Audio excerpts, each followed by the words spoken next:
So with Night Rain coming out and around the corner, I do believe that the whole Soul Saga has come to somewhat of a conclusion, at least an end of a chapter, so to speak, because I definitely believe that their next major release of a game is going to be exclusive to the next-gen consoles, and they'll probably have like a different formula and build upon a brand new foundation, and then just go from there. It's probably still going to have like similar aesthetics and themes of the original Souls game, and to still have the concepts of like reading an enemy's moveset and reacting. But From Software are extremely innovative, and I definitely believe they're going to take another step. So with that being said, I think now is a better time than ever than to make these cool review types of videos across all the Souls games. Going to go over the 3 best and worst things that all the games did, and we're going to be starting off with Elden Ring. Now this video is obviously going to be somewhat subjective. When it comes to liking a video game, it's obviously just based around your personal preferences. People play and like games for different reasons, and even the games inside of their own genre, people are going to have preferences there as well. So everything I'm going to be talking about today is going to be stuff that I resonate with more so than other people might. And this is all opinions that I've gathered throughout my 4,000 hours playing Elden Ring and my thousands of hours playing the other games too. So I do have lots of things I want to touch on. Now, when it comes to the positive things about Elden Ring, the first thing I want to touch on is the freedoms, which yes, in an open world game, freedoms are just a natural byproduct, as you typically have the ability to go from area to area freely without having to have any types of restraints. But when it does come to the freedom element, I think Elden Ring does do a lot more than just being able to go multiple different places. It has great freedoms in things like build creation, the combats and play styles, also just being able to have the ability to make the game as easy or as hard as possible. Now this can be a negative or a positive for some people, because one thing that I have noticed about the discourse that surrounds this game is that some people don't really care to have freedoms. And the funny thing is they probably don't even know that they don't like it either. There are lots of people that probably prefer to have a more concise and structured playthrough to where they don't have so many options available to them, because sometimes it can either just make it really complicated or really overwhelming. And sometimes if you just want to relax and play a video game, just having a much more linear playstyle with less branching paths and less build variety, it might be preferred. And even for the people that might end up preferring to have these freedoms, there is also a curse that comes alongside with this. If you're going to be doing successive playthroughs and you actually want to design a certain type of build, you notice that you have like 90% of the map open to you right at the beginning of the game. So you go ahead and run for like one side of the map all the way to the other to pick up all the items that you need for your build. And then the next thing you know it, you spent like 2 to 3 hours just prepping for your character and you haven't even killed anything. And it just sours your entire playthrough. That's why I always recommend is having like an early game build and then having your mid and late game builds just to stop this from happening. So yeah, for some people, the freedom is going to be really good. And for other people, it might be more of a chore because it feels like you have to go out of your way sometimes just to be able to like fight certain enemies or fight certain bosses. Whereas for the other games, it basically forces you to go from area to area and kill these bosses. And some people just like to have that concept more. But I know for most people, just having that freedom to just go to any location that you want to, or just having the option to just come back to an area later if it's too challenging, or your build is not really quite complete, it can make the playthrough flow a lot nicer and you have less chances of getting stuck. And also, as I mentioned, you do have the option to make the game really as easy or as hard as you want to. And that is purely because of the build creation. You can go ahead and make a broken ass build in like 1-shot or 2-shot every single boss, but you can also just use some very generic basic build with no buffs or no like damaging based talismans, no spirit summons or anything like that, and the game can be a very challenging experience. Now the concept of being able to create broken builds has been a thing in every single game, but there are so many more broken builds available to you in Elden Ring, more so than anything else. You can pick up any random weapon and more likely than not with a collection of buffs and talismans, you can break open the entire game. But speaking about the builds, that is probably going to lead into my next positive point. The build creation as a whole is done extremely well in this game due to the build variety and just having the ability to make these builds as good as you want to. But you can't really touch on the builds without having to touch on parts of the combat system, which is also just done really well in this game. It doesn't really do too much that's innovative compared to the other Souls games. It kind of just combines them all in together into like one neat little package, and it's really well polished and refined. Souls combat in itself, which I've talked about in the past, does feel really refreshing and have high replay value because it kind of shifts the focus from the player character to the enemy itself. And every single instance we are engaging with an enemy, being that they have different movesets, every single engagement is going to be different and you're going to fight it differently. So that's why sometimes we could just do nothing but spam the same buttons over and over again and it's still not going to feel stale. And Elden Ring combat might almost be the pinnacle of that, due to it combining all the stuff from the previous games, like dodge rolling, deflecting, blocking, jumping, and also just adding that stance damage as a mechanic too. But as it pertains to the build creation, the best thing about it is obviously the infusion system. There is no better infusion system out of all the games than Elden Ring, purely based on the fact that you can change up your infusion on the fly at any grace, have the option to infuse it with many different types of weapon skills, with different status effects, different elemental damage, and it doesn't cost anything like it did in the previous games, which was much more tedious. So that definitely is the best thing about it. It might lack a little bit when it comes to certain types of elemental infusions, but the infusion system as a whole, Elden Ring was definitely the best. And also I think the whole stats are just extremely balanced as well, and also just done better than every other game, because when you look at every other game, there's always like that 1 or 2 stats that feel like they're just useless or just not really worth your time. Whereas in this game, every single one is extremely powerful and worth building around. And also just the type of builds that you can make are so plentiful, and every single one can be very viable. Having charged heavy attack builds, jumping attack builds, skill spamming builds, guard countering builds, builds around spells, like every single one is just so powerful, and this is something for everybody. But yeah, specifically as of the DLC, I think that the deflecting tier just added so much more to those guard countering builds to make not only the combat feel a lot more fluid, but even just have more broken options. And also want to give a quick shout out to all of like the cool dodging based skills. Things like Blind Spot or Blink Bolt, these things are some of the most fun skills to use in the entire game, and I definitely hope they bring those things into their next games and help build upon those, because having the options to like really counteract enemies like attacks outside of just being able to dodge and maybe punish them in the middle of their combos feels much more satisfying than having to sit there and just dodge for 20 seconds.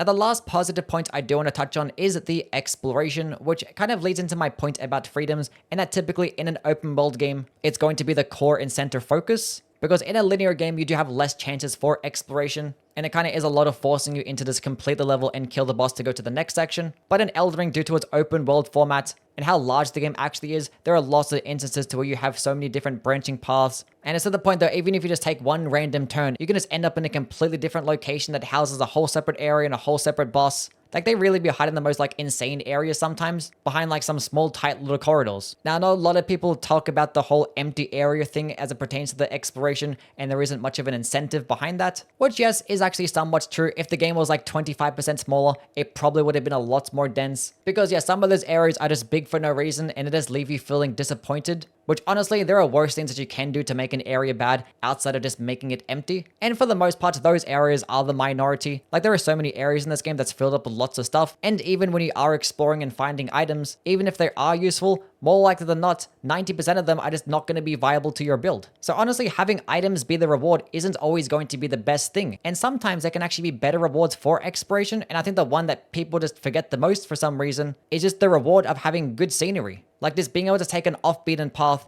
and then discover a whole new area that just looks very visually pleasing is just more than enough sometimes. Like, look at areas from like Ash Lake from Dark Souls 1 or the Shaman Village in Elden Ring. Even going up through Jagged Peak and how empty that whole area is. But the whole thing is such a cool and cinematic experience. And taking that one just random beat off path that leads into a random dungeon takes you across this cool massive journey that leads up to an awesome boss. There are so many instances to where like the reward for exploring is just really cool scenery and just amazing atmosphere. And that's just gonna be enough sometimes. Like, this game is just absolutely stunning. I have roughly 4,000 hours in this game, and there are times I'm just like walking or riding through the game and I'll look up at a random Leonie or Skybox and still be impressed.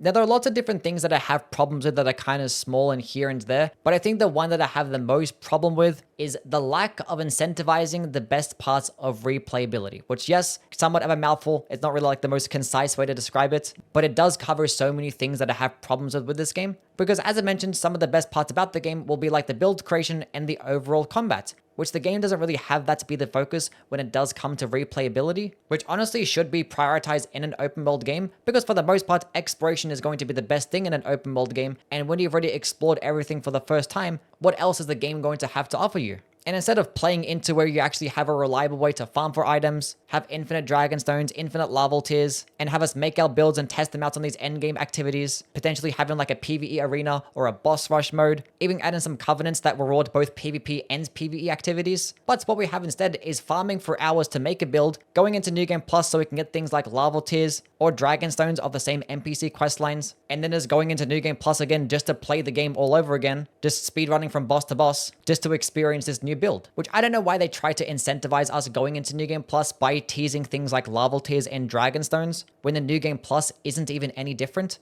They didn't change it up at all, but they still feel the need to hide infinite respecking in its infinite max weapons, which is just ridiculous because there is literally not much difference between like a plus 24 weapon and a plus 25 weapon. And there definitely should have been like, soon as you go to New Game Plus, it's just unlocked at the vendor and we can just buy an infinite amount of them. And this game would have benefited so much of just having an end game PvE game mode. Just having some type of like cool like horde mode or a PvE arena and having a boss rush mode, it would have done so much more to the build creation of this game. And the whole farming mechanic is just stupid as well. Like, this should not be like a major part of the end game. like having to farm for hundreds of different armor sets and weapons, even shield. Like we're farming for some pretty simple and basic stuff, and almost every single drop rate is like 4%, 2%, even some weapons have a 0.5% drop rate. And it's just ridiculous and absurd, such an outdated mechanic. And the fact that it's been almost 3 years later, and there still hasn't been some changes to this, has just been disappointing.